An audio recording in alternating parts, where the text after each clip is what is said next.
like 95. No, I believe you do have. If I criticize Kim Jong-un, nothing's going to happen. There's no relevance to the outcome. But if I criticize Chuck Schumer, you might die if you criticize Kim Jong-un. Well, what about no, but I mean the outcome for him. I mean the outcome for him, not the outcome for me. I think the outcome for him is more severe. I think Kim Jong-un He's so sensitive. He's still going to be in power.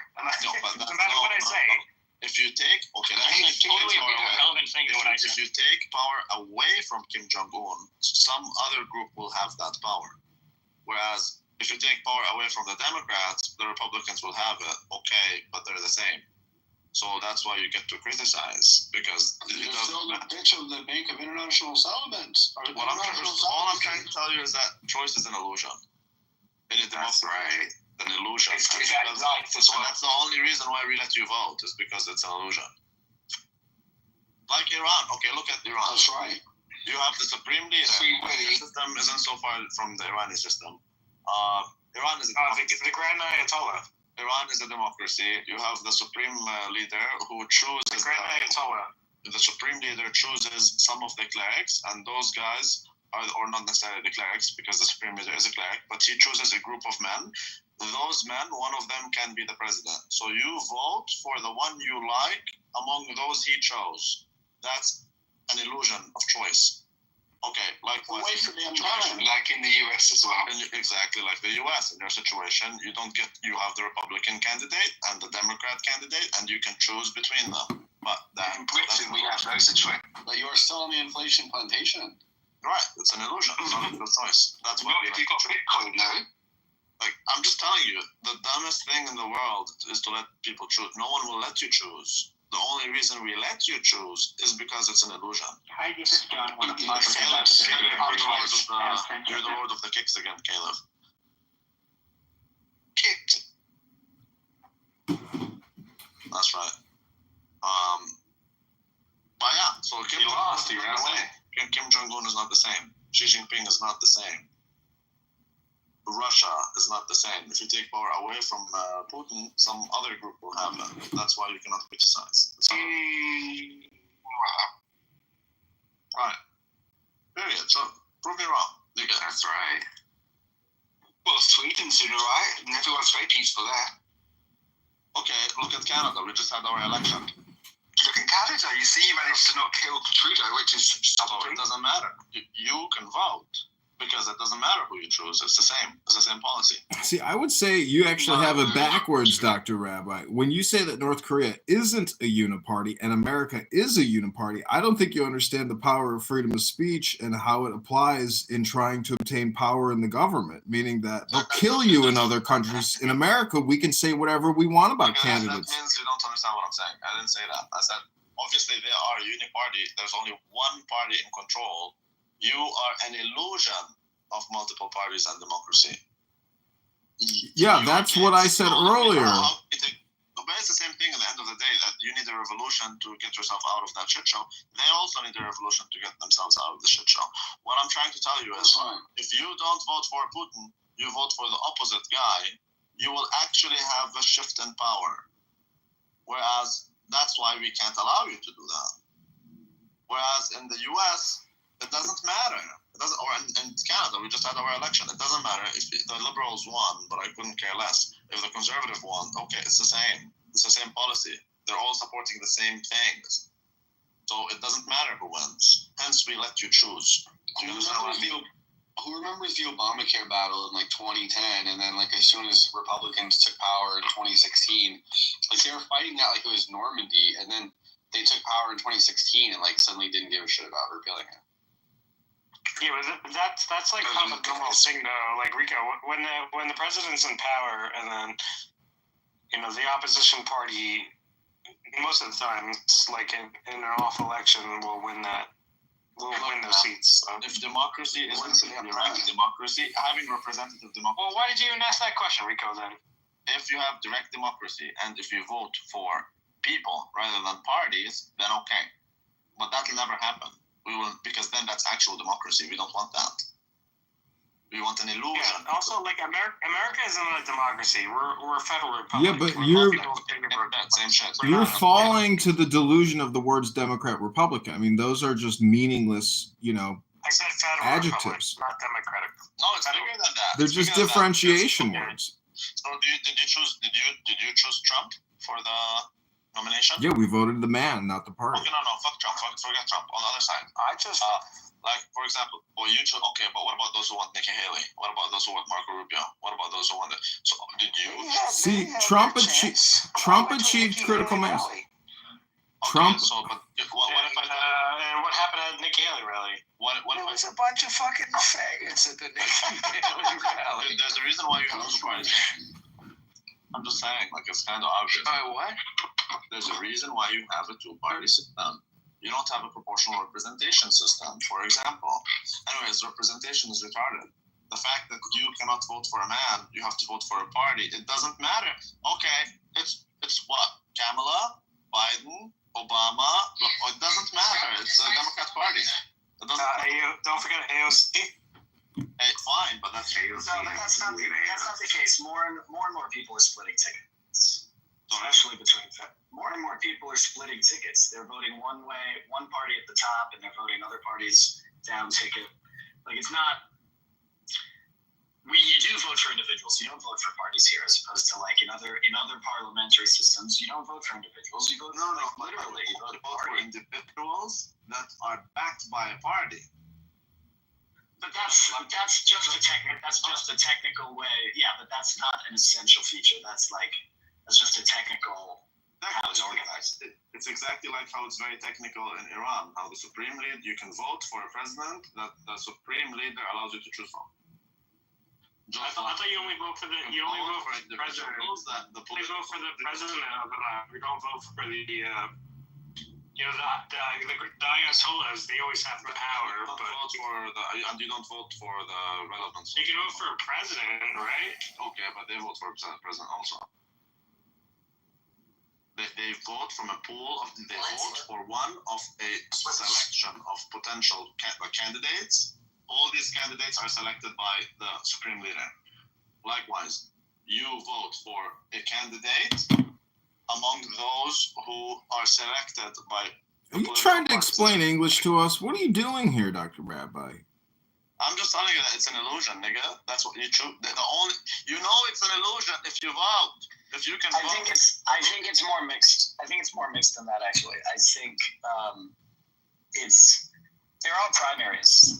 There is such a thing as a political class who manipulates the system, and there is also a thing called actually free elections. I think there's intent. They're in tension with each other, but I don't think it's an illusion that we have choice. We just have. I think you have a choice when it comes to your mayor, for example. Yeah. Your mayor, wherever you live, I think you have a choice when. Oh, it depends which. I mean, if it's a big city, I'm not so sure, but So what happens when you get higher up? That means you don't have a choice anymore. Yeah, exactly. But you don't even vote. But that's not a rhetorical question. You don't even get to vote. It doesn't.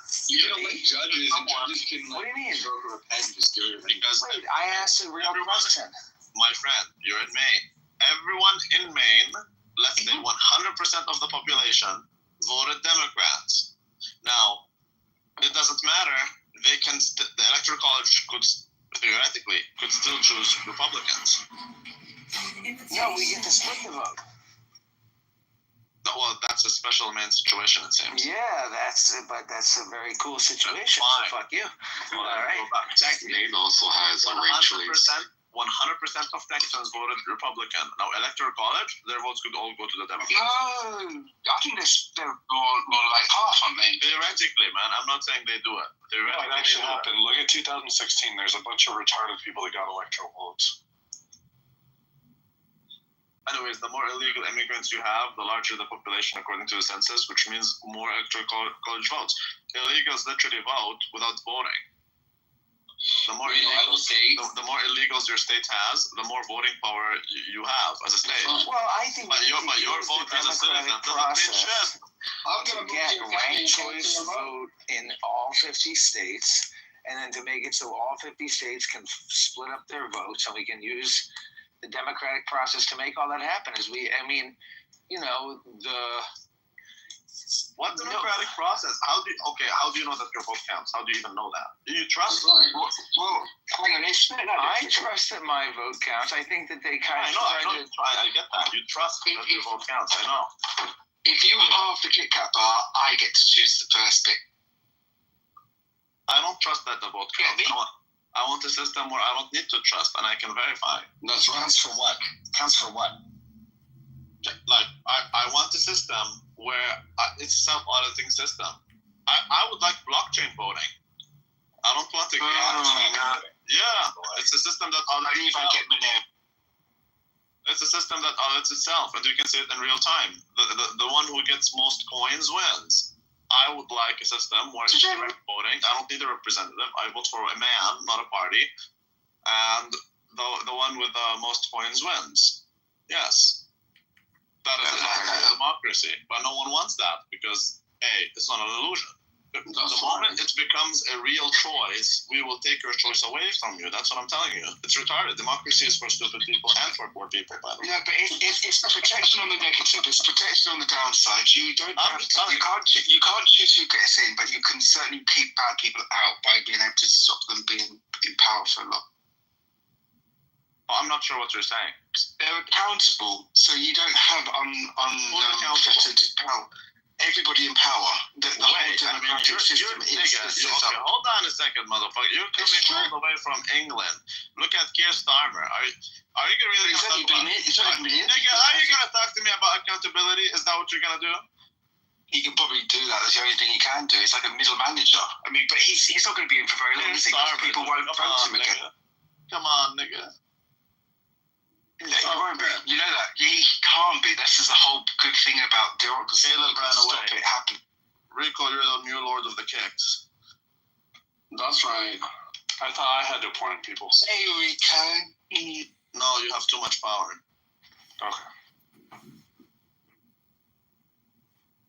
Oh, actually, man, you know what? That's actually true. I shouldn't be modding people. So if you... Yeah, you are right. You are right. Only if you can vote them out. Q is the one who gets to choose by two. Okay, after this. Is that Q with the little Japanese things? Or? That's right. Good God. I hear you saw someone the other day. I can't remember who it was.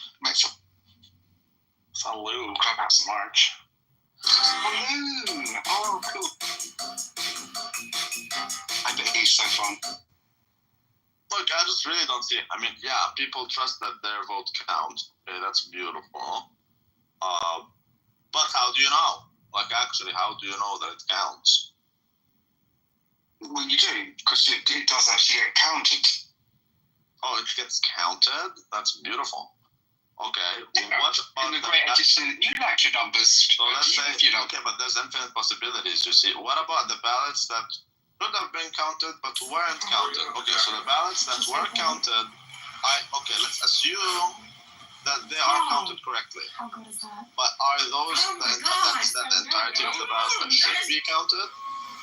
Yeah, I mean, I know mine should count for two, but aside from being not quite right, it's more or less so, isn't it? I mean, we literally had a video. We just had our election 2 days ago. We literally had a video of people with two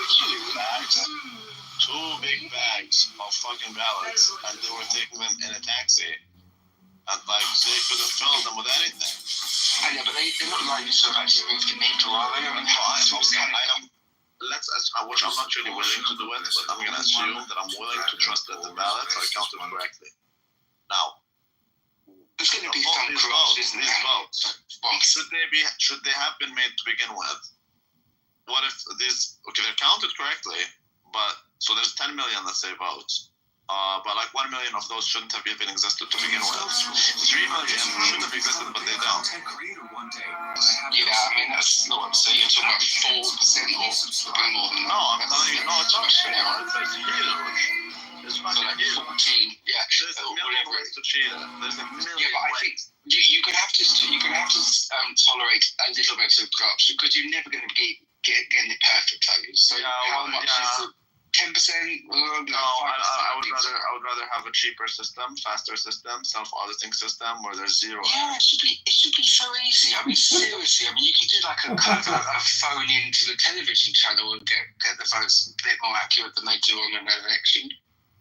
Yeah, but they could do it. Love Island vote them off. All I'm telling you, so you agree that it is easy to do it? Yeah, it should be, shouldn't it? I mean, I know it's not that simple, but I would have thought that technology should be exactly too much of a challenge. It is actually. Yeah, easy. I just want to read what Deborah Tucker Bancroft put in the chat in the other room. She wrote, do you hear these losers talking about mods? The green beam holy honor. I hope they all suffer and die. Pepe is funny, though. They're all Pepe puppets. He's the only one with any originality. But Rick is dating Jazzy anyway. The only one who's probably would make a worse boyfriend than Rick is Thomas Rico.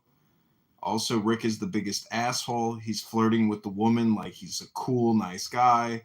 When will these people get the mental health counseling and medications that they need? Tim Robinson was asking someone to show him his dick again today. Stupid loser.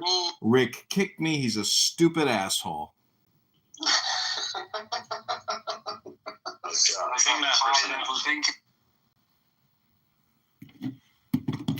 Thank you, Deborah. Is that just one person, or? Yeah, that's Deborah something Bancroft. Deborah Tucker Bancroft with 1.7 thousand friends. She's our analyst here on Clown House, giving us the play-by-play feedback. And she's actually got a double-barreled surname. That's really something. I want to be her friend too. Joking. That's in the super stupid hypnosis brainwaves room in the Wizard Magic House. I thought you were a hypnosis person. Do you take PrEP, Dr. Horatio? No. I don't think I get it for free. I'd have to say I was a sex worker for money. Oh no, that's probably not. No, I don't have enough sex. Well, I don't even think you're not very likely to get it, are you? It's really unlikely. What were you just mumbling? You're not very. I don't think that the chances of catching it are very high. I could change that, Horatio. Oh, Dr. Julian is here. Julian, did you see that there's a new... Did you see the new Mangione musical being released in San Francisco this weekend? Well, I'll be back. Give me 1 minute. Oh, what's it called? That's right. It's called Mangione, the Angel Killer. The Angel Killer. Did you say Manju the Chinaman? Let me Google this for you, but I actually did text Chris earlier. Let me pull the link. It is thehill.com. Luigi the Musical debuts in San Francisco, United Care CEO killing. It says San Francisco, from the killer barber of Sweeney Todd to Stephen Sondheim's assassin, musicals have long dealt with morbid subject matter. Now a musical comedy based on Luigi Mangione, the 26-year-old man accused of gunning down the CEO of a healthcare company, is on its way to San Francisco. Luigi, the musical, is billed as a story of love, murder, and hash browns, is due to open in June at the Taylor Street Theater, formerly known as Exit Theater. Mangione was arrested as the prime suspect in the killing of United Healthcare CEO Brian Thompson, has pleaded not guilty in the case, shared the same real-life prison as FTX founder Sam Bankman-Fried and Sean P. Diddy Combs.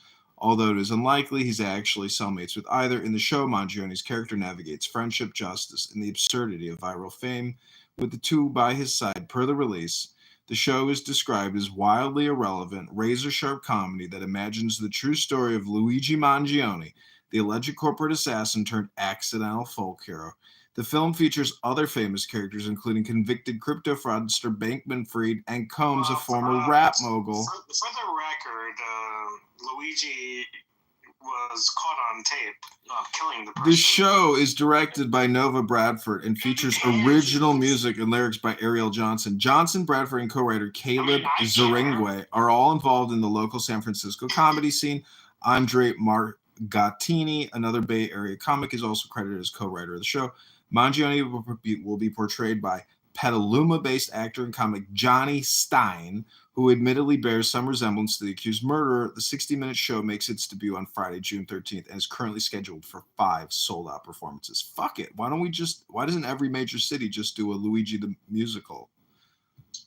Isn't Julia Luigi, aren't you?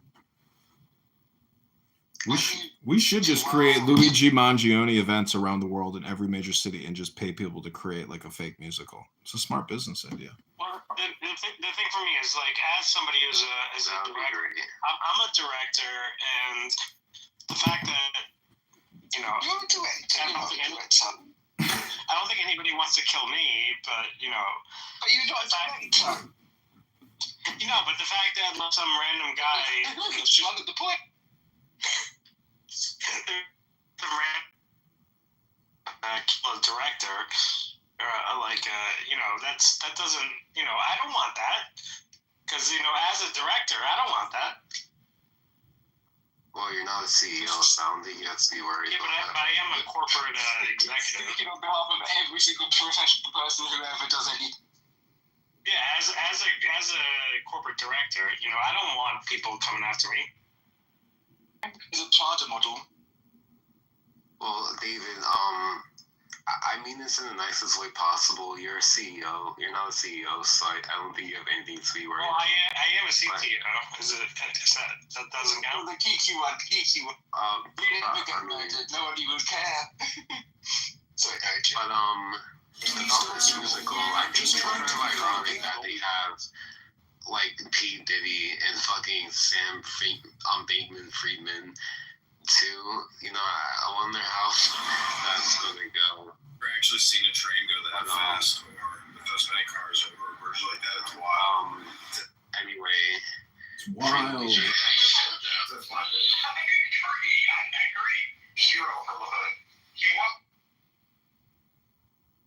Start the woman. Baby oil. I love P. Diddy. Bjorn. I think I have underwear by you. I love P. Diddy.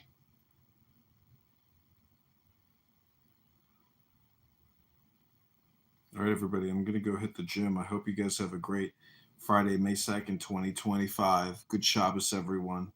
It's almost 420. Smoke it if you got it. And then go hit the gym.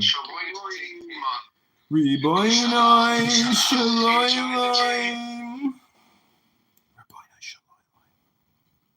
Master of the universe.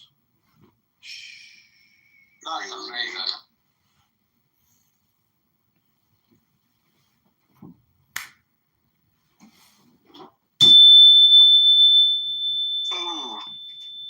Ooh, yeah. Just let those positive vibrations sink all over your body. Let it go.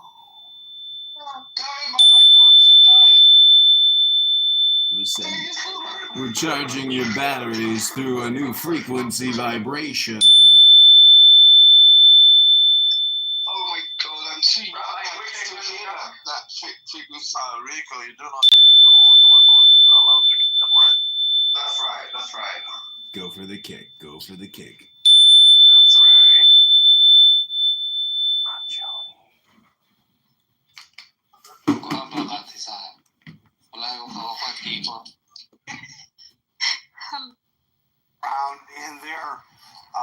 In their districts and be aware of what the constituents think and be cognizant of what they believe is best for their constituency. And I think that's why we don't have a royal presidency. I think that's why the legislature was given this honor and this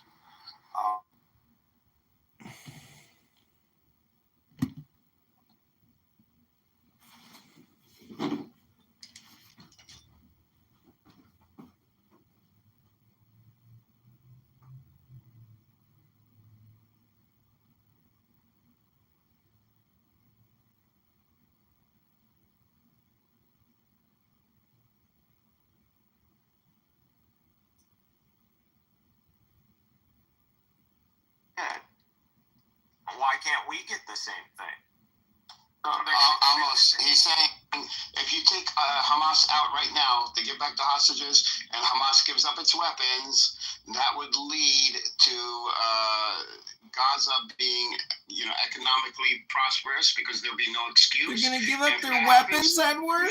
What world do you live on? You're delusional as usual. Okay.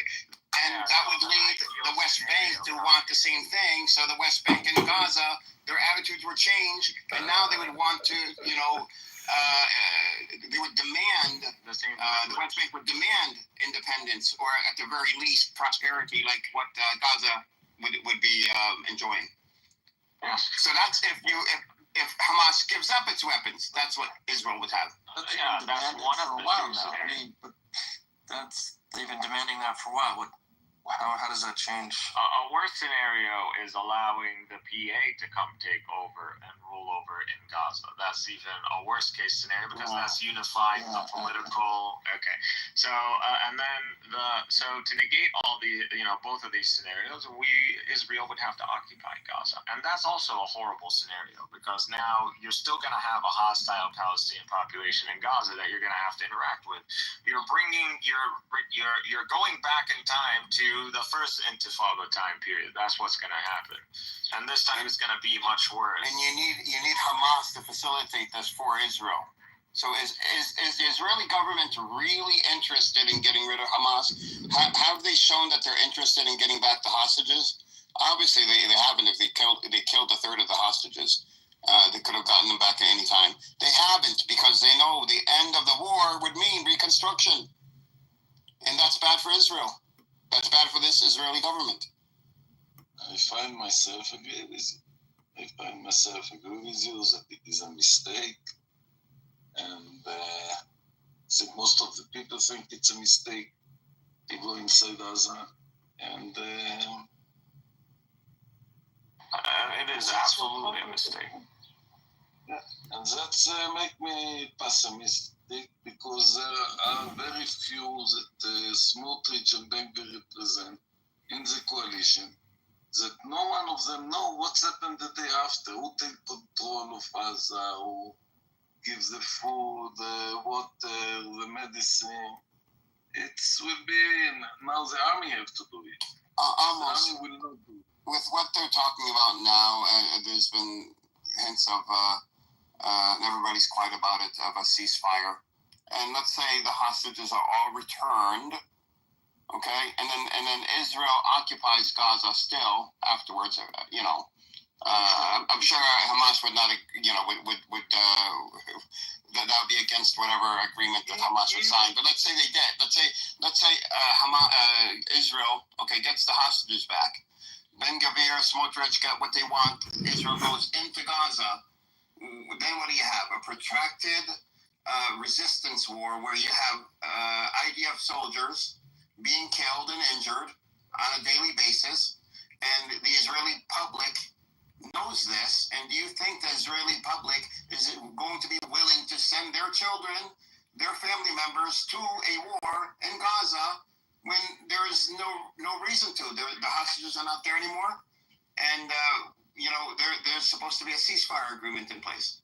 That's the worst thing about the occupation of Gaza. If you occupy Gaza, you're now responsible for rebuilding Gaza. So now you, by international law, by the UN, will now be responsible for rebuilding Gaza. So now this is all that infrastructure that Israel destroyed is now it's their responsibility to rebuild, and they're gonna have to figure out where to get those billions of dollars from. And maybe they can coordinate with a lot of these countries and get it, sure, maybe. But nevertheless, they still have to facilitate the rebuilding of Gaza.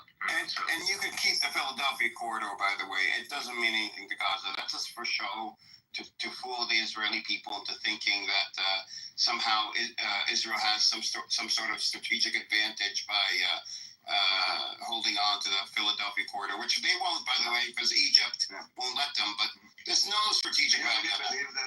Do you really believe that Israel will pay for rebuilding of Gaza? They would have to. If Israel occupies Gaza by international law, they have to provide for the people.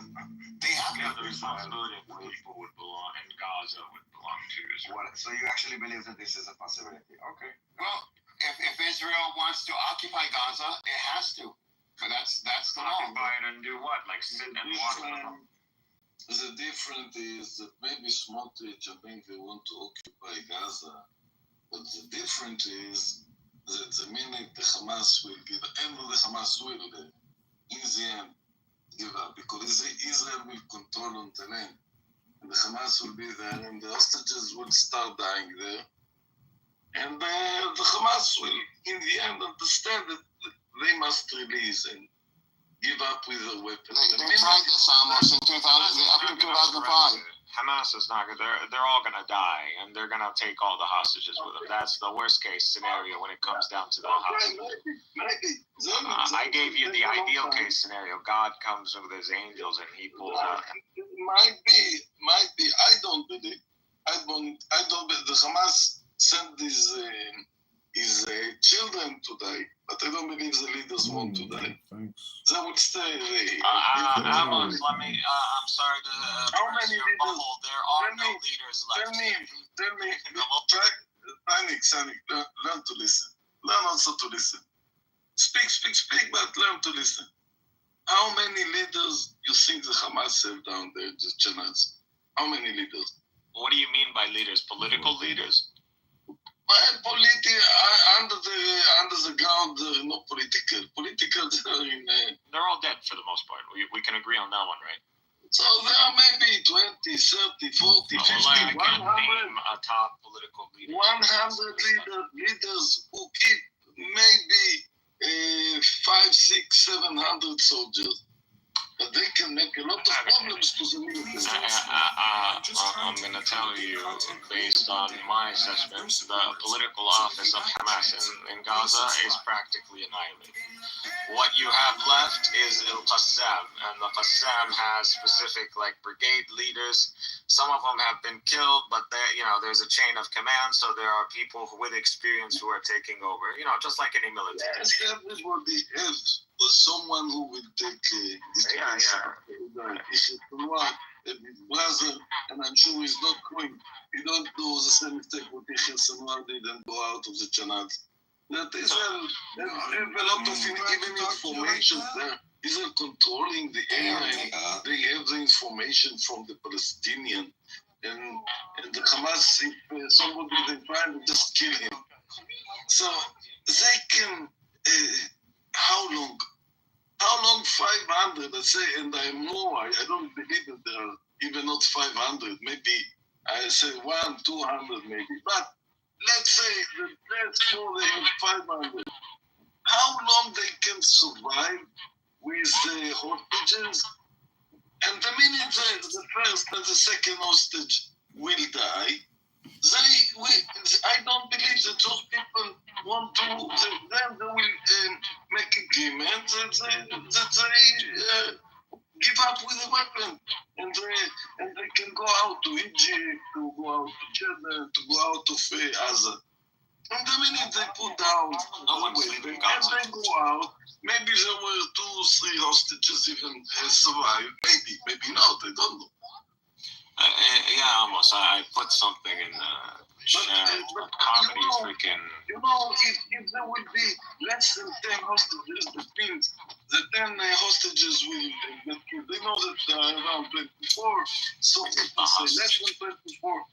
Let's say that if it would be less than 10 people survive alive, then Israel will not agree to let Hamas go out. They don't want to go out. Okay.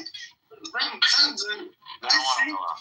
Okay, then I think I know better than you. You think.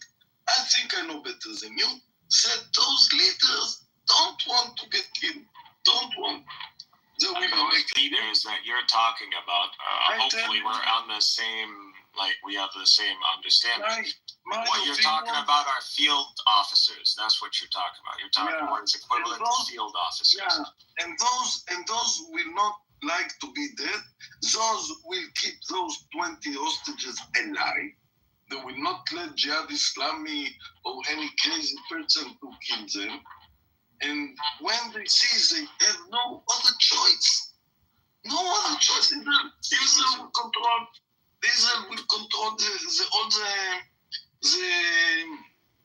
the place. They don't. So they will give up. It depends how long it will take. Now it will take 2 months, 1 year. As I told you, it can take longer. But then there will election in Israel. I don't think Bibi and Netanyahu want to come. Good Shabbos, Dr. Matt. How are you? Reboino Shalom Yashakoa. Do everything to finish it before and to become the king of Israel. That he give the winning.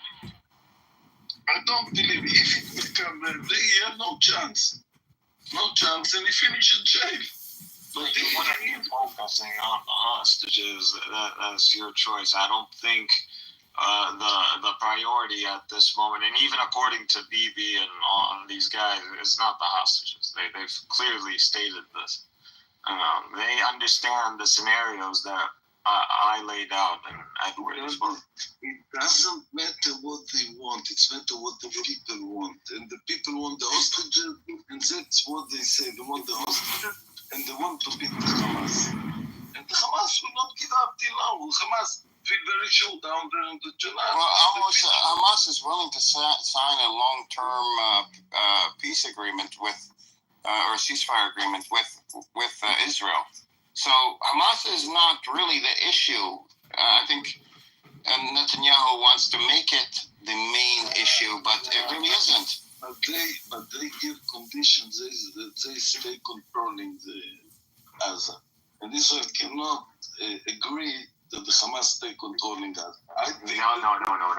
That is not what the Israelis are demanding, nor is Hamas demanding control over Gaza. They're willing to set up a temporary transitional government or a committee or a technocratic, government or semi-government. yes, exactly. Hamas is willing. No, immediately. They're willing to set this up. Oh, come on. Stop lying. With Amos, don't lie. The Hamas don't willing to give up the weapon. I'm coming at you, but there you go. You just said it. Thank you. So Israel's demand is that, Hamas surrenders its weapons and its manufacturing. That's the demand. Yeah. Yes. So there you go. Okay. Yes. Now we're talking. That's different than surrendering power over Gaza. Surrendering the government, Hamas has agreed to do this. Okay, Yes. by asking Hamas almost to surrender their weapons. We all know what happened with the Palestinians in Lebanon after they made an agreement with Israel, the PLO, to leave Lebanon. What happened? They massacred Palestinians, right? You talk about Sabo Veshatila. Yes. This is what happened when they gave up their weapons. When the PLO left, this is what happened. When you talk to Amos, you have to say the truth. The truth that Yasser Arafat with his people left Lebanon. First. Second, in Sabo Veshatila, the question make massacre. It's true. Nobody denied that in Sabo Veshatila was a massacre, but it was not connected with the Palestinian in Beirut. The Palestinian in Beirut with Yasser Arafat left to Tunis. That's not. That's right. No, that's what I'm saying is when they left. So PLO had an agreement with Israel that they can leave, peacefully. They would not be attacked. They left, but as soon as they left, they went in and massacred Palestinians. So same thing here. If Gaza, if Hamas puts down the weapons, what's going to happen to the Palestinians in Gaza? Who massacred Palestinians? Israel. We don't need to talk Israel. about it. When? Sabo Veshatila? Ariel Sharon, with the help of the Christian militias, they went in and they massacred the Palestinians. But we don't have to go. We don't have to get into all this. No. Who did the massacring again? Who did the massacring? Danny, I just told you. I don't know why you get stuck on The this. Maronites. Was it Israelis that? Hold on. Was it Israelis that did the massacring, as you said, or no? Wait. So Israel. Edward said something else. Edward said that we He's the one massacred. that allowed the window to happen. Oh, we allowed it. Okay, we allowed it. Okay. Israel surrounded the camps. Israel's the Who one did that the massacre? Who did the, yeah, we also allowed 7th of October. Daniel. Yeah, You're not we also allowed 7th of October. Israel is the Right, one we allowed 7th of October, right? And Israel is the one that allowed those Maronites in. And the ones Who did it? Who did it? Who did it? So who did it? Israel has taken who did it? ability, Daniel, already. Yeah. Ariel Sharon was demoted. I'm just asking. Yeah, amazing. I'm just asking who did the massacre. Forgetting that. I'm just asking who did the massacre. Very simple question. Who did the massacre? Who did the killing? That question we already answered. Okay, I just wanted to correct Edward. No, you can go on. Yeah, but who's the one who gave them the window? Who was surrounded? I thought you wanted to move on. Okay, so you wanted to go on. Okay, so Who did the massacring? The one Who did the massacring? The entry of Israel. No, because he said they did this and they did this and then they massacred us.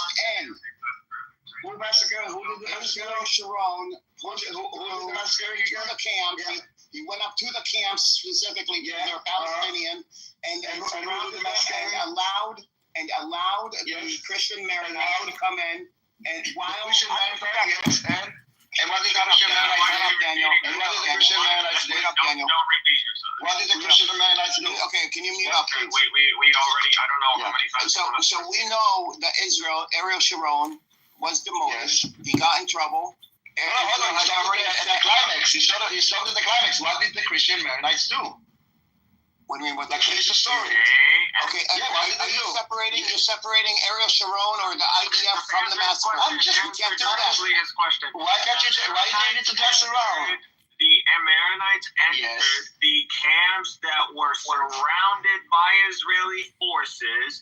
Israel allowed them to enter, and don't go back. They already passed it. Answering. Yes. Okay, so we're not. Yes. They entered and they committed the massacre. Yes. Oh, God. Okay, thank you. Okay, yeah. We've like 3-4 times now. No, I don't actually said that they massacred, but now we understand someone else. Okay, you can go on if you remember where you were. Well, again, responsible. Why? Listen, if you know the reality, why the manipulation? Like no manipulation. You understand? There's no manipulation. Yeah, when you say they massacred and they didn't do it, it's kind of like okay, it's not a manipulation. I was being generous. Okay, it's a lie. I sent a mercenary to your house, Daniel, and the mercenary butchers. Hold on, but did they send? Hold on. Did they send them? Yeah. Did they tell them to go and massacre them? They facilitated their. Did they hire them? Did they ask them? They didn't have to let them enter. Oh, we didn't have to let them enter. That is very much different than hiring a hitman, but fine. Oh, pretty much. Pretty much the same thing. I mean, what did you expect was going to happen? Why would you allow them in? Because the Christian Maronites are what, like barbaric? Why would they just slaughter people? Because they've already been doing it. So maybe they're the problem? Like Lebanese Civil War. No? Edward and Cynic are the biggest liars on their apps. They're just a bunch of frauds. Are you always like a shit talker? Like this guy records. You're a scammer, Cynic, and you're a liar, Edward. You're a fake Palestinian. You're both fake Palestinians. You're not even indigenous to the land. You're just a bunch of fakes. Liar! Fakes! You don't believe in coexistence! You think Hamas should survive and continue the war! Lay down your weapons and be in peace! You're just a bunch of scam artists! Okay, again, you're just ad hominems not saying anything, and you don't know where the lie is. Show me that you have an IQ that is, above room temperature. Yes, because I wanted everybody to be able to join. No. Leave it like this, that we can, if Comedy open his mouth, we can't put it down. I'm just saying, good Shabbos. You're going to waste your Shabbos listening to these two morons. But you're going to waste your Sabbath. No, I'm not going to waste it. I'm going for a nice walk in the park. Good God. So what you guys need to do an intervention with this guy, seriously. Yeah, I don't know necessarily where we have to do the whole Lebanon thing. No, we don't. I get, Benny. I get your point, Edward. But I don't care. I don't think Hamas is the worst thing. The worst thing that Israel has to deal with, nor is it the hostages. It's simply what is the post-war solution for Gaza. And I know this guy's flooding the comments because he can't help himself. But if you scroll up to like 17 minutes ago, I posted an article from your favorite Times of Israel, and this is what Smotrich is saying. Fighting won't end until hundreds of thousands of Gazans leave. And for some reason, he also talking about Syria partition, which, I mean, this is exactly what I've been saying. I mean, really, the scenario where Israel wins in Gaza is by ethnically cleansing the Gazans. And it's not going to stop. Hundreds of thousands is him covering up. He pretty much wants us all the Gazans gone. That's the ideal scenario. Otherwise, it's a screwed scenario. Whether you take out Hamas, whether you rescue the hostages, you're still screwed. You're still screwed. You either have to rebuild Gaza on your own if you occupy it, and then you have to deal with a scenario that is akin to something in between a first intifada and a second intifada, which is going to cost billions of dollars over the years. And you don't do that. You create a new government in Gaza, and then that government now has legitimacy, and you can't fuck with it. And now it's going to prosper, and the West Bank is going to demand a similar government, and they're going to demand the same privileges. And this is going to literally almost lead to a de facto two-state solution at that point. Or you can bring in the PA, and then you would unify the political front, and this would look like a big win for the PA, and they're going to continue on, appealing to the world to a two-state solution. Actually, the one thing Hamas and Israel have agreed on is no PA, strangely enough. Well,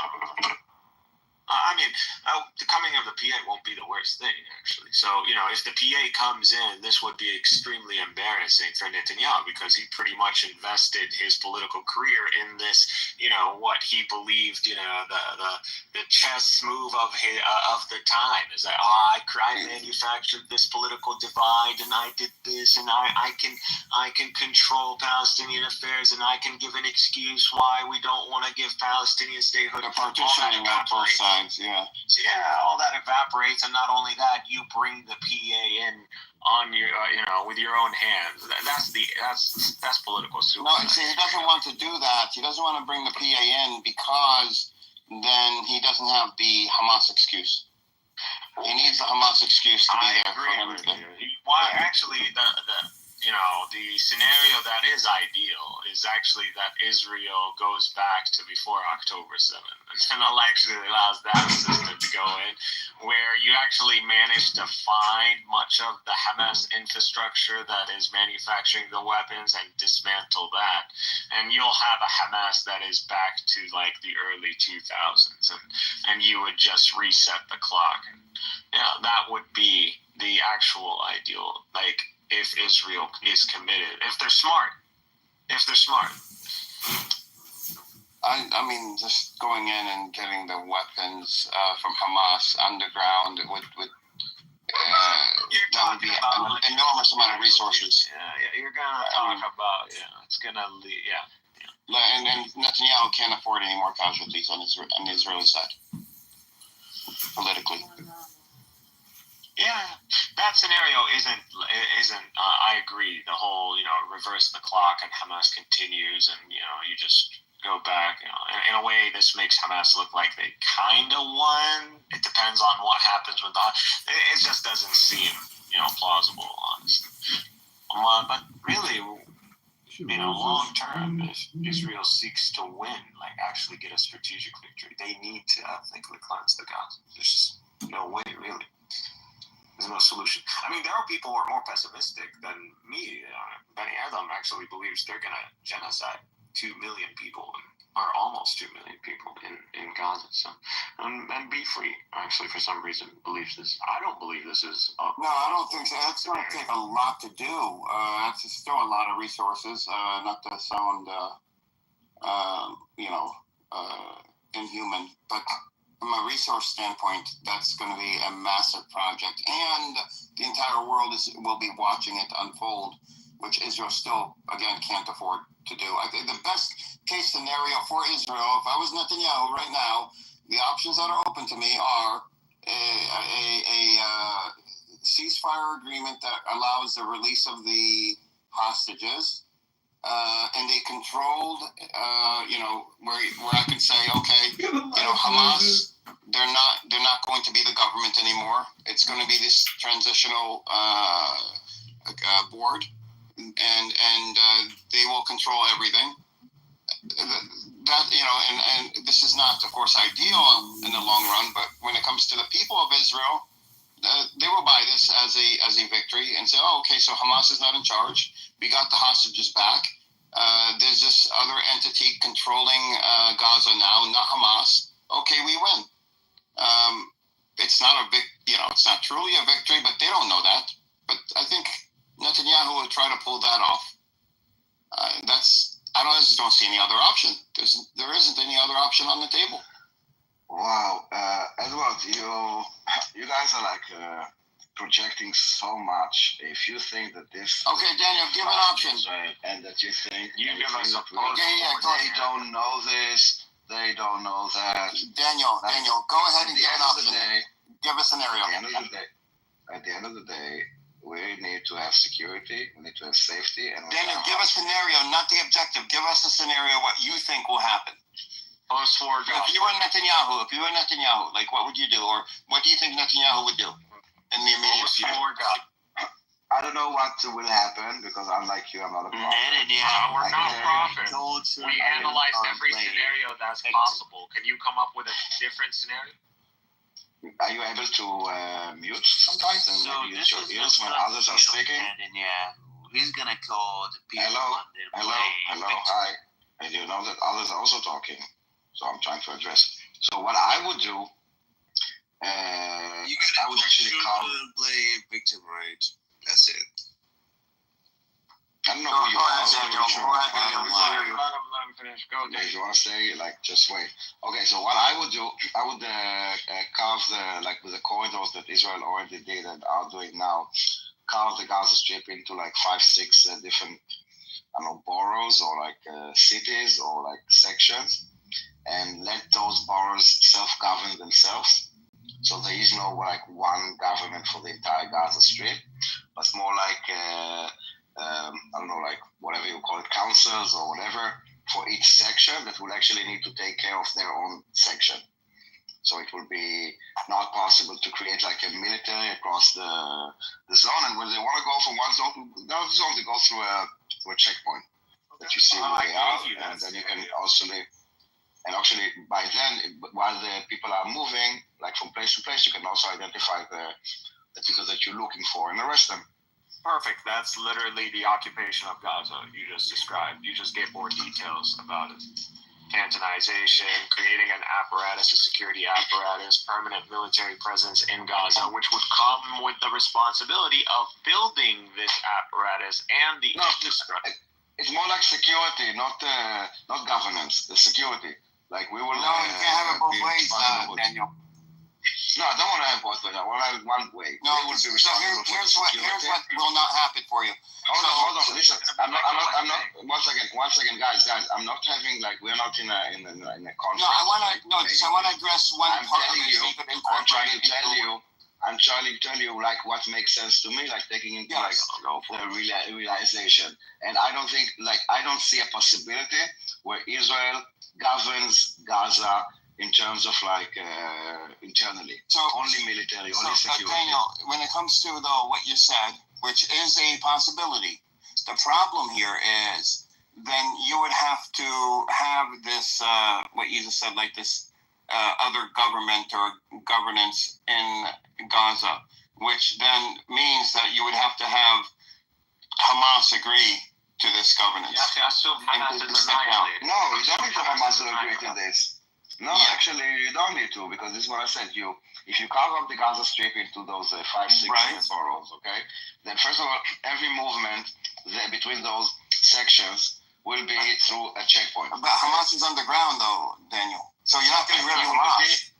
You will continue with destroying the underground tunnels, okay? Finding shafts, detonating them, closing them. This has been going on for 18 months. That scenario is even yes, but you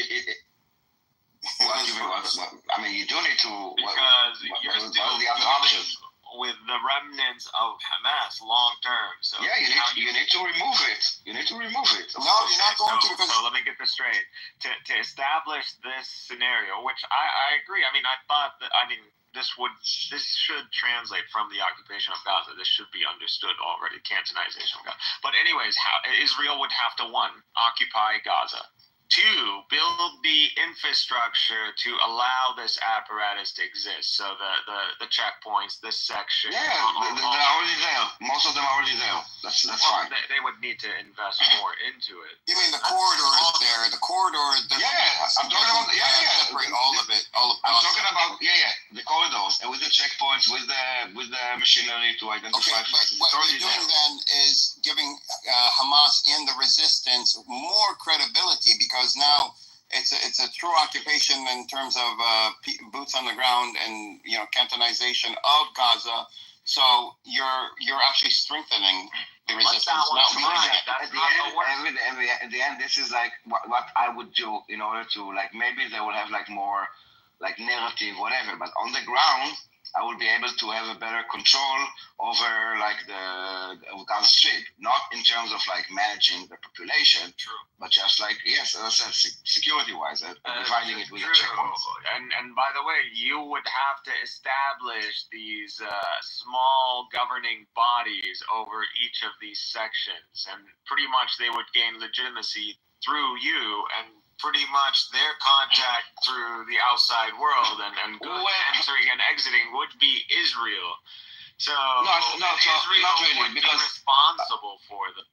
Okay, so in Gaza, there in the different cities, there are also different chamulot, big families that are I understand. Kind of and we're talking about take a few of those chamulot that already are acceptable and kind of with this specific location within Gaza, and they will govern themselves. They will take care of their own people, of their own chamulot, of their own family, for food, for education, for whatever, infrastructure, whatever they needed. And what, are they going to make that out of thin air? What do you mean? No, they will be able to get aid and whatever from whoever gonna fund this. Oh, there you go. What are you talking about? You're literally the one on the ground, and you're the one who's going to be between the aid and the outside world and Gaza. These ailat that you're talking about. So what's the question? Bodies. Yeah. So we are doing the border control. You're responsible for building. Let's say you go through the airport, okay, and you have this tax thing that you how do you call it, the customs, okay? They can tell you, okay, you can go, you cannot go, but they are not responsible to bring the stuff or to you can bring the wine, and they will tell you, okay, this is Daniel. You cannot bring it in, not allowed. If you're going to occupy, then you're responsible for rebuilding Gaza. The world is going to say you have to pay for it. If you're going to occupy, you have to pay for it. You can't separate the two. I will give you an example, okay? For example, in the West Bank, we have 3 different sections. One that is totally security and governance is by the Palestinian. One is governance and security by Israel, and one that is half-half, meaning security is by Israel, but governance is by the PA. So the same concept in a way, but just in Gaza, meaning that we are responsible for in the West, you're missing one point, Daniel. The West Bank doesn't have to be rebuilt. Gaza does. So I'm saying, but doesn't matter. Rebuild it. Okay, that's a good question. You are right. Gaza needs to be rebuilt, and we are managing security, building all this stuff is not part of our responsibility. It's part of the administrative. Whatever body. Okay. Not the security. We are not going to manage. Relying on you. You're going to have to fund them to establish themselves. Fund them? No, we don't need to fund them. This is again. You are missing the part about self-governance. The Palestinians will self-govern themselves. No, not us. We will not govern over them. I understand that you want us to govern you, but this is not an option for us. You need to govern yourselves. Because you are talking about a permanent IDF presence in Gaza that supervises the transportation of movement of people. Yes. Okay, so yes, but why? Israel was in control of what? Yes, Yes, you are correct. You are correct. Cynic, you are correct. But cynic, you are correct. We can say that this thing is not allowed, or to ask for like, why is this for? Yes, that is correct. But it doesn't mean that we need to bring the stuff. I'm not sure why we see this relation between us controlling the government. Hold on, let me just finish it because we are stuck on this point. Your voice is very low. Hold on, Edward. The fact that we are controlling the border, okay, and saying what can go in and what cannot go in, there is no link that says that we are also the one that needs to bring whatever we need to bring. That is something that you are making, but it's not realistic. No, you destroyed Gaza, so you would have to rebuild it if you're occupying. That is a different point. Yeah, that is a cute point. He agreed on that one. But again, so I'm now the governing body in Gaza. I'm like the representative of I'm your contact. Just like how in the PA there's a contact. So I'm your contact now. I need certain building material or I need certain goods. I'm gonna hit you up, and you are gonna be the contact to the outside world, and you're gonna No. So that You will means I have direct connection to the outside world.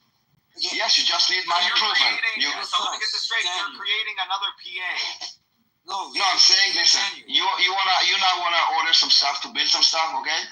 Let's say you ask permission. It's okay. I need those dual use products for this use, okay? Like, and then you say, okay, we allow it. Hold on, we allow it. And then we say, okay, you go and you order it, you buy it, you pay it, you get it, you build it, and then you send confirmation to us here. I did what I said I would do with the money, and then we continue. Oh, okay. And what's the problem? Okay, that's pretty much just the make occupation one of Gaza. thing clear. Look, Why? You do whatever you want to do. Build whatever you want to build. Let's make one thing clear.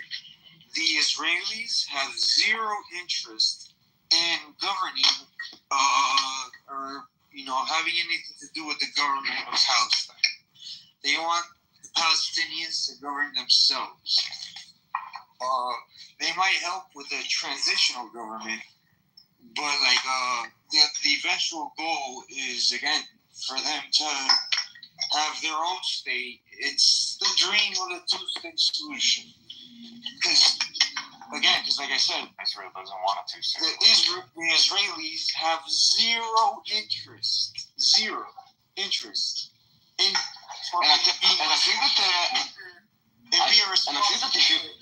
that for the country of God, they have zero interest. You're explaining. And if you really think, for the Palestinians, then they don't need to have an interest because everything that Israel will do, they will be automatically tainted as something that is evil or demonic or whatever you guys believe in. So if in order to make actually something that will work for the Gazans, there needs to be trust.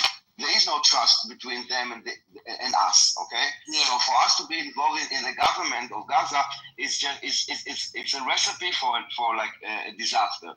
The only way that it can work for the Palestinians if they will actually govern themselves. Disaster.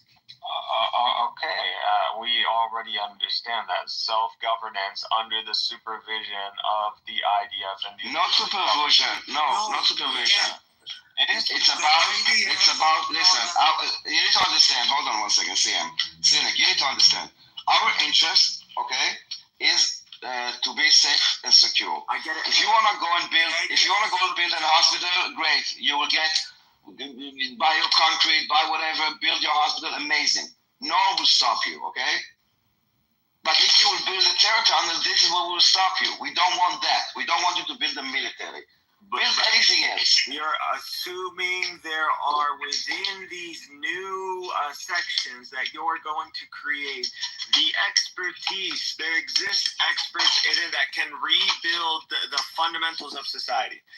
You shouldn't assume that. You should assume a lot of these people have been annihilated. For the most part, the families that you're going to call upon are actually some of the worst families when it comes down to intellect and expertise. These are pretty much like tribes. I know the families that you're. I understand. But with all due respect, if the Palestinians cannot create their own nation, like what you mean? It's not a nation. We can, but we can't do it under you. Talking about a nation. You're literally Like a state. Okay. Gaza. You know what? Gaza. The border of Gaza. Who's going to control the border with Egypt? Israel will control the border. Okay, thank you. Israel. It is an occupation. Right. So I understand. Listen, you can say it, but the reality is, like it doesn't matter. It doesn't matter what you call it, because at the end of the day, it is needed. Okay, and in order for not to be needed, we need to strive for a Gaza that will be rebuilt in a way that is not infested with terrorism. No, and then you will not need those things. Okay, because we already had times with Gaza that we didn't have borders and we didn't have checkpoints. Exactly. Answer Edward's question. Who's gonna design and build the Canton infrastructure? Who's gonna do that? We divided. There's already I think 3 corridors already, or 4. Daniel, I don't think you understand what it takes to build even just an occupation system, much less billions of dollars. He doesn't get it. You're building almost a civilization in Gaza. You're starting from the ground up. It's going to take experts from all over the world. It's going to take resources from all over the world. And on top of this, you're saying, okay, well, everybody's going to spend money to build cantons in Gaza, which nobody would agree to begin with. Yeah. By the way, why not? Would immediately opt out. They would opt out. Why not? Nobody would want to build something to be for people that are under occupation that literally is not building like a standard communities, but you're literally building for an occupation. You're not building for freedom. What are you talking about? You're separating. No, I'm not. You're separating them into these cities, these little cities. I'm not separating them. Hold on. Let's say there's a highway, okay, that separates between in Israel. I know that cities got the highway. By a highway. Okay? How about the hardware? In order to pass, you need to either walk through a specific bridge, or you need to drive through specific roads. Okay, that is Daniel, you're in IT, right? You're in IT. You're talking about the pathway, right, where information travels. What about the hardware? What about the software? What about everything else that you need? You can't just have a highway and say, okay, now you're going to need cameras. You're going to need on the ground Israeli bases that are processed. So you're building 2 governments. Guys, you're building 2 infrastructures. It's all. Hold on. No. The corridor. You can also see it on the satellite map. It's it's a big one. Okay, it's a thick one. Okay, so you can even see when people come close. It's a road with cement blocks and a few tanks. Hold on. It's about almost 1 kilometer long and wide. Okay, and in the middle you have the checkpoints that you can pass through. Not only in the middle, there's also one close to the water, to the beach. Yeah. So that's and basically that's a no man's land currently. Exactly. Yes. And the rest on that. And that will stay like this. But the rest of Gaza, not just the corridors, the rest of Gaza can be rebuilt. At the end, those corridors will go away, of course, But for now, in order to kind of confront this situation that we have right now, this is a solution. I'm not saying that this will happen, and I doubt it if it will happen. But you asked about a way to have a solution, and I think also at the end, despite your rejection, I think it will benefit the Palestinians and will give them that will actually care for them. I mean, if you're having an agreement where this corridor goes away, if that's not really dividing, as you were saying at the beginning. It's not the same. If you had a situation where all this would go away, once the building is done, you would have one Gaza. You're basically describing the same scenario that we put on the table, except you're including this corridor, which would be there anyways because nobody's going to take up the corridor. I also said in the beginning that the corridor, you can always pass through it. It's not like that. It's like a wall that you cannot each one live in separate community. The corridor is important, Daniel. I don't think the corridor, with what you're saying, you're saying to because separate. the intention here is security, okay? And the way to achieve the security is, instead of like going now and kind of continue destroying Gaza, is actually to do this and first of all kind of prevent them as like kind of like basically block everybody wherever they are, and then when they want to pass, they need to go through like an identification, and then we can find the people that we want to find. Instead of like what I would have done. If there is a ceasefire, you can't go and find people that you want to find. It doesn't work that way. If there's a ceasefire, then there's a ceasefire. You can't hunt down Palestinians. Ceasefire is I don't care. Yeah, I'm not talking about ceasefire. Ceasefire at the end is an agreement, and it wasn't part of any agreement because it doesn't exist. But I'm saying that instead of like a year ago already, I would already like start by carving Gaza into those sections, and then first like do the separation. So everybody that wants to go can go, not a problem. If you're not in the database, move on, enjoy your life, like continue. But if you are in the database, first of all, you cannot travel obviously with a weapon through those checkpoints, and it will allow for life to continue in Gaza as you are like basically also trying to weed out those people that you're looking for. The people that you're looking for, but you're looking for pretty much everybody. I think everybody's in that database. Let me add to the. So listen, if you want to ignore the fact that that there are people that we are looking for in this war, I think it's a bit of a childish argument. I mean, you seem like anything that I would offer, you say, okay, you shouldn't go into Gaza. You should fight. There is something called. Whether you like it or not, you need to acknowledge that there is a terror group called Hamas. They are controlling Gaza. They did launch 7th of October, and they do have hostages. So, acknowledge it. Enough with the propaganda. When you say the resistance would go away, dealing with your scenario. So you're assuming, based on your scenario, the resistance doesn't go away. Okay, so who the fuck is going to deal with Hamas? It's clearly not the families. The families aren't going to risk dying and dealing with Hamas. No, I did. I said I did it. I would do it first of all a year ago, and it's in steps. You carve those things, and then people as they pass, you block them from operating as like one unit that can pass, while also destroying some of the tunnels, of course, especially especially in those corridors down. Meaning in the corridors, like do a big blast down, so make sure that even under the corridor you cannot go, and then. For a while, just to kind of see what that causes. First of all, anyone that passes will have to be identified, and we can also maybe look for those that are not passing. I don't know, but it will also harm Hamas in the way that perform as a one unit, from passing ammunition, from passing soldiers, from whatever, and even people that were like stuck and want to go back to their family, and they're Hamas, then they will have to either. Make a choice. Either they pass through a checkpoint, they might be caught, or not. Not necessarily. So again, you are going to have to deal with the scenario, assuming this can, Israel has to occupy Gaza, Hamas shifts to more underground, and now. What do you mean occupy Gaza? Because it's not really occupying Gaza, okay? It's in Gaza. I'm gonna stop. No, but because we have to be very specific. I think Daniel's saying is not saying it's an occupation because I'm saying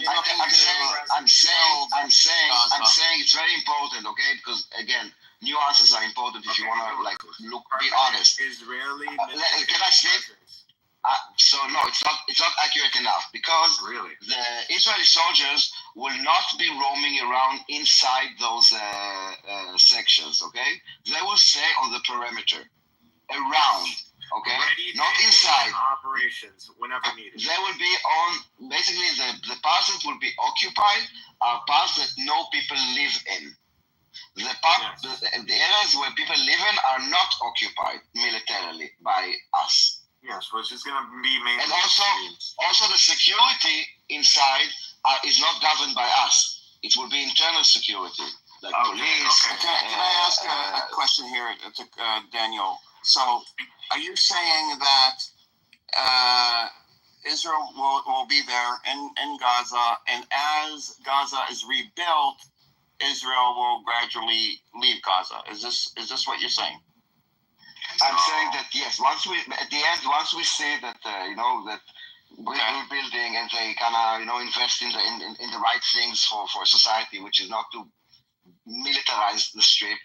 And we see that there are no threats. Yes, of course. Now, can I then say this? So, okay, given what you're saying, and then of course you want to get rid of Hamas too, right? The resistance.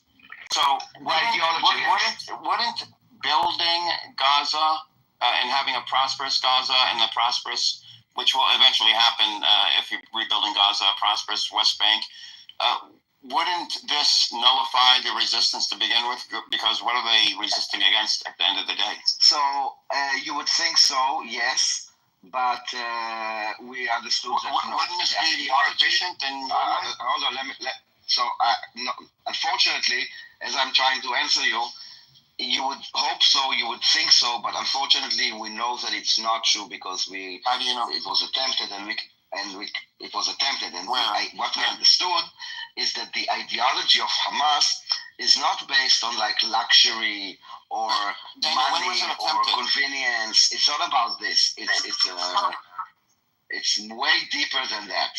You cannot buy them off. You said it was attempted before. First of all, the life in Gaza for people that are like some people is very good. Some people it's very not good. Okay.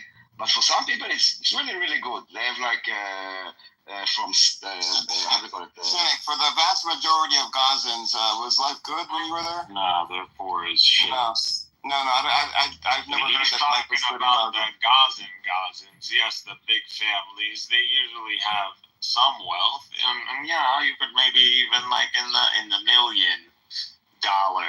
Yeah, and you will have like bakeries like with like boutiques, like boutique places and like nice hotels and like how do you call it, parks and with nice spas and pools and then Gaza would be free.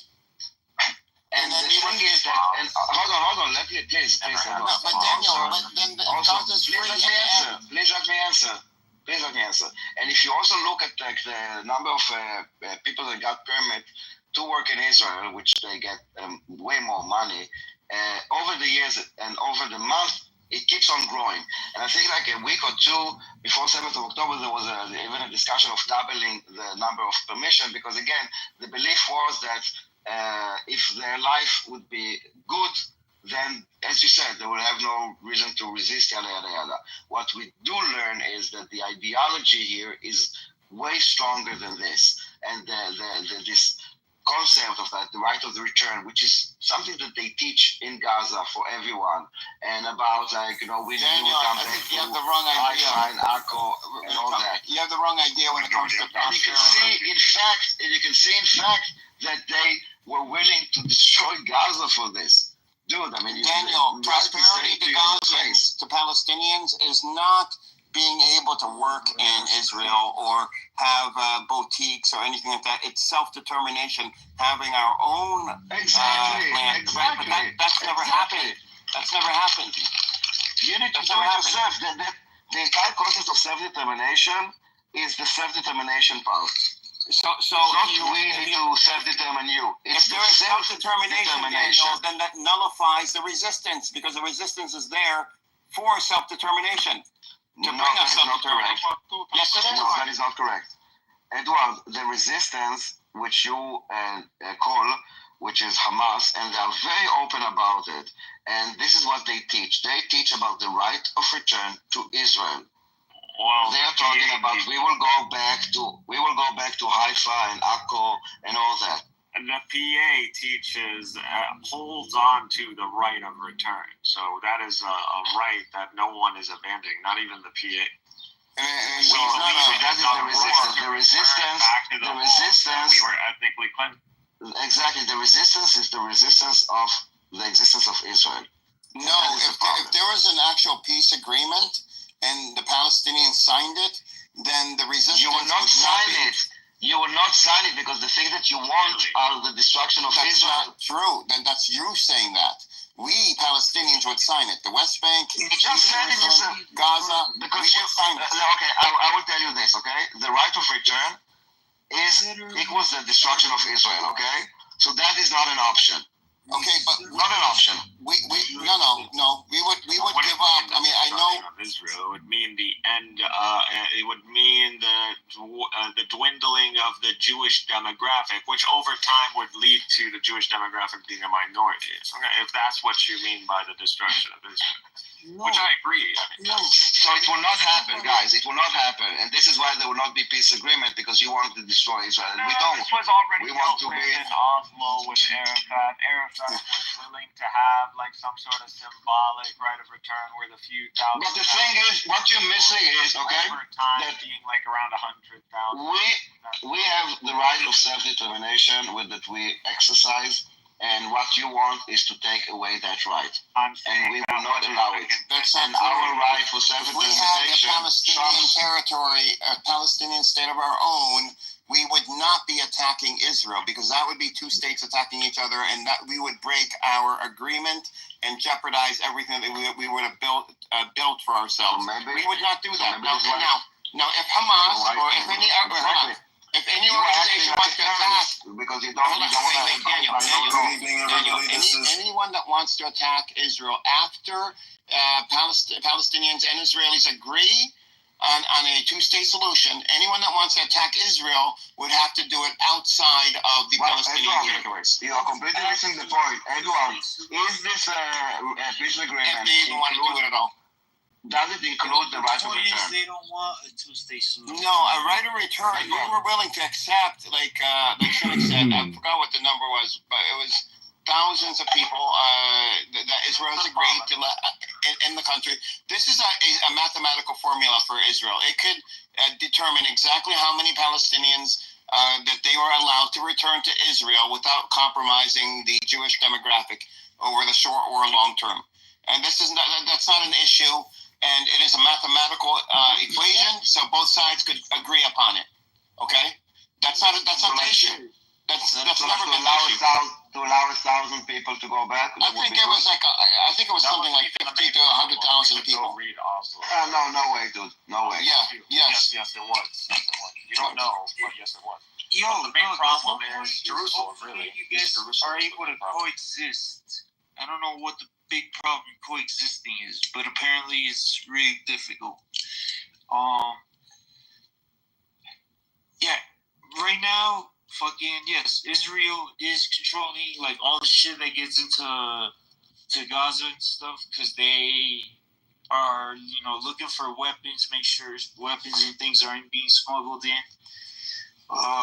You guys talk about the tunnels. They dug thousands of miles of tunnels. They haven't found them all. I don't know. So what I'm saying is that Israel still at this point is still, again, number one is looking after its own defense, self-defense. Once they get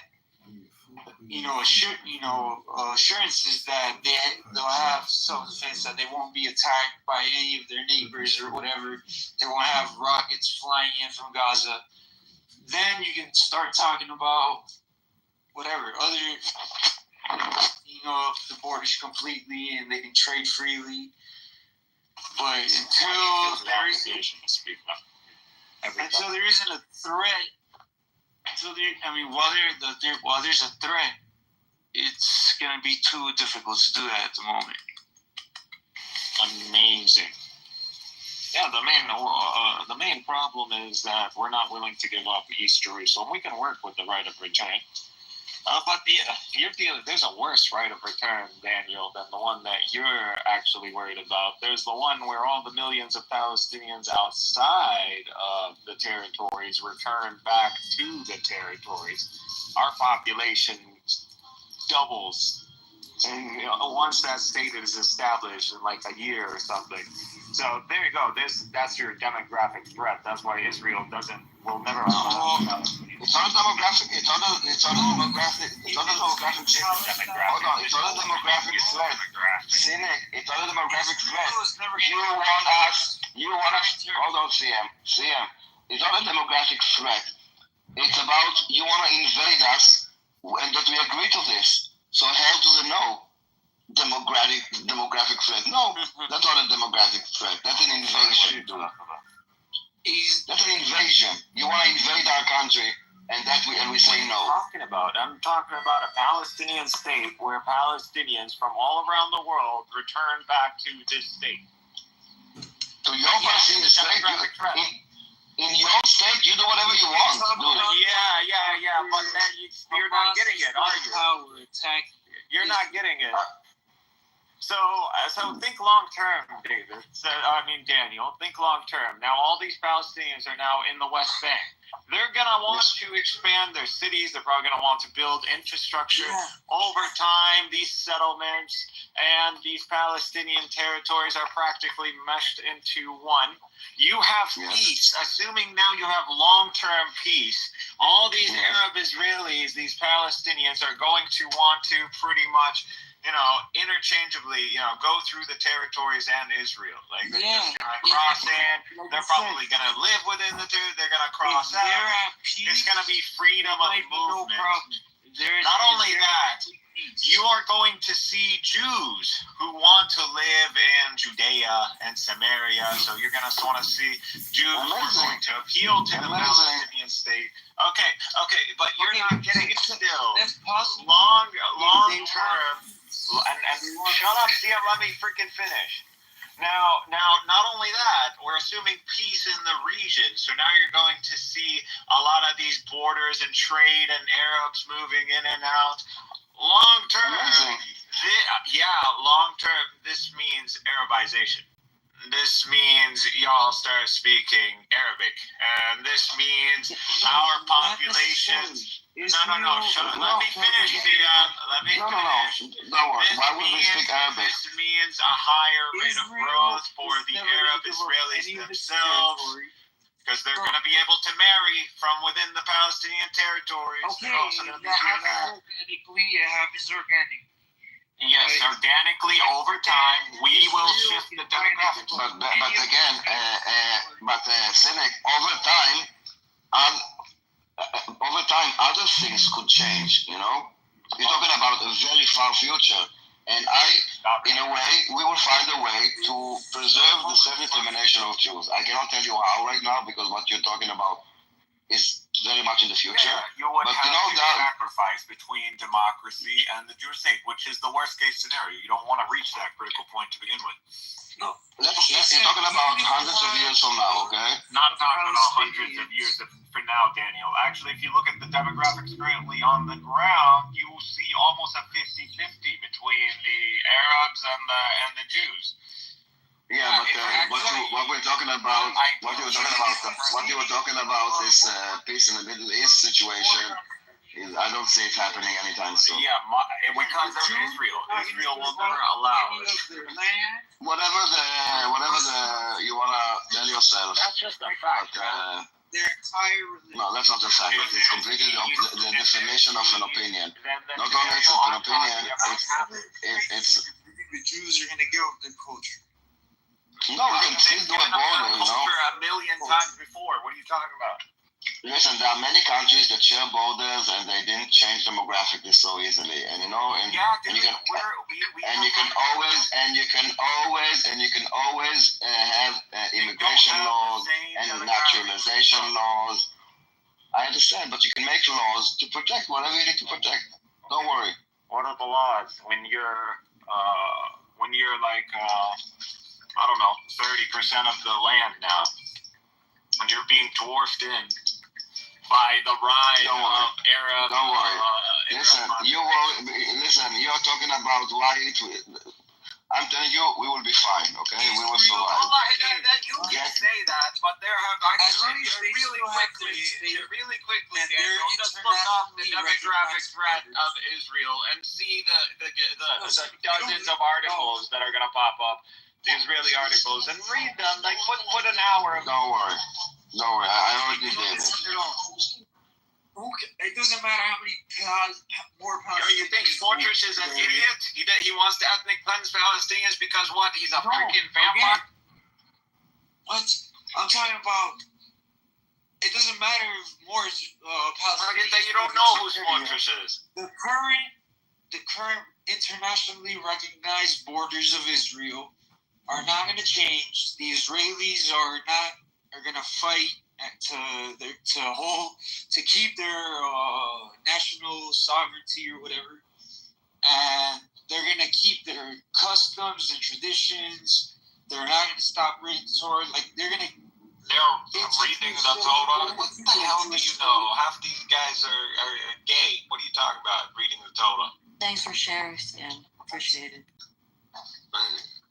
No, I'm just saying the Jews aren't going anywhere. And Jews, they don't have to go anywhere. They're going to get dwarfed, but by a more successful, higher producing, faster producing demographic, and a predominant culture. If they have if somehow Palestine becomes like the next fucking UAE and builds Burj Khalifas and dwarfs Israel won't care as long as one, there's no fucking threat of that's what you think. That's what you think. And two, as long as again they don't invade, they don't impede. You don't need to invade. There's peace now. There's peace now. No, exactly. Shut up and learn something. DM, go do some they want peace. And a fifth of the Israeli population is Arab, you dummy. A fifth of them. Now exactly. imagine that's already the case. No, that's imagine there's a Palestinian state. For them, there is no Palestinian state. There is no Israel. For the Arab Israelis, it's going to be one state dream, La La Land. They're going to be going back and forth. They're going to have the best of both worlds. That demographic is going to have privileges and advantages over even the Palestinian Arabs and the Israelis, Jews. That demographic is going to skyrocket. That's for one. Now, the Arab population in Palestine... Even then, that's great. As long as... No, that's not great. That's not great. What is Israel, CM? What is Israel? There's no talk. What is Israel fundamentally? Hey, dummy, answer the question. What is Israel fundamentally? What is Israel? What is the purpose of Israel? Israel's the state of the Jewish people, bro. Jewish people. So how can it be a Jewish state if the Jews are a minority?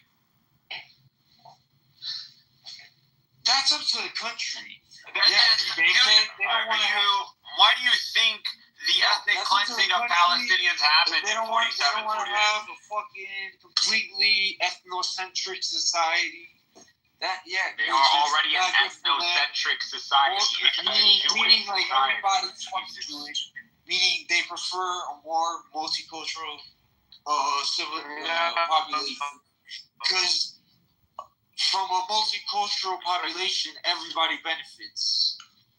So no, they don't want that. None of that will be a problem. That would be a problem. It would lead to the Jews becoming a minority in the land. No, man. Again, as long as they're left alone and left to practice their worst religion, thing that could happen. The Jews don't proselytize. This guy thinks these guys worried about religion. Israel's a secular state, bro. Exactly. They don't proselytize. They're not trying to convert anybody to Judaism. That's irrelevant. I don't care. Who cares? What do you mean? So this is what I'm saying. As long as they're left alone. Left alone. We're talking about a scenario being left alone. We're talking about that scenario. Left to practice and again, and there's no talk about. Dude, you just keep talking about peace. All you're describing is Jewish state. Permanent peace, long-term peace, we can achieve that. And where there is now, even there's no Palestinian state. Assume there's no Palestinian state. So there is long-term peace. Dude, I don't know. It doesn't matter. It literally doesn't matter. So I assume there's long-term peace. There's relatively freedom of transportation. Territories are prospering. No more war. You're opened up to the Arab world. Now, instead of all these Jews going to the UAE, you have a bunch of Arabs from all over the Arab world coming into Israel. You have a fifth of the population that is Arab Israeli. You have the Palestinian territories booming. Shut up, CM.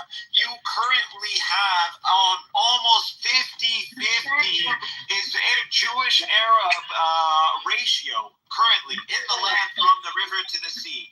Now you're talking about a scenario where things just get much better for the Arabs.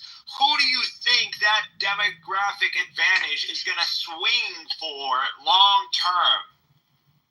It is going to swing for the Arabs, no doubt about it. These guys are heathenists. No, but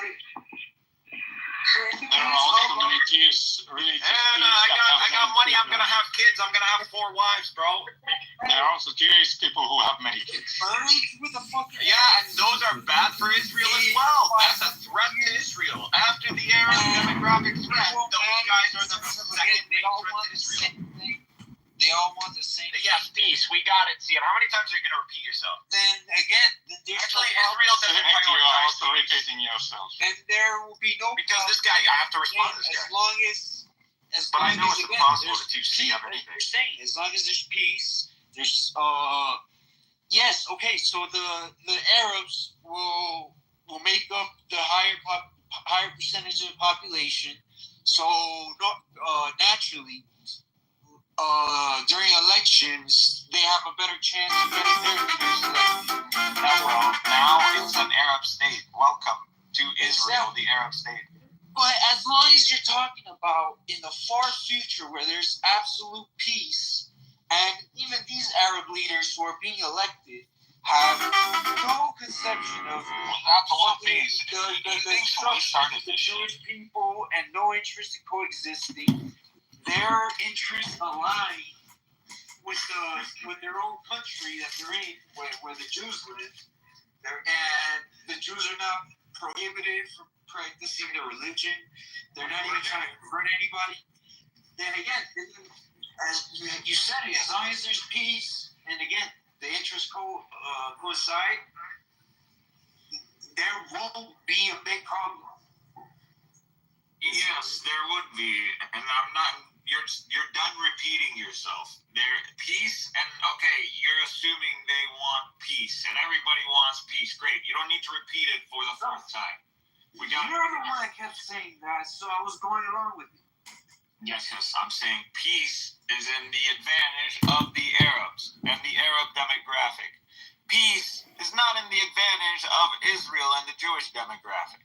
Why so? Because peace brings stability and prosperity to the Arabs. And that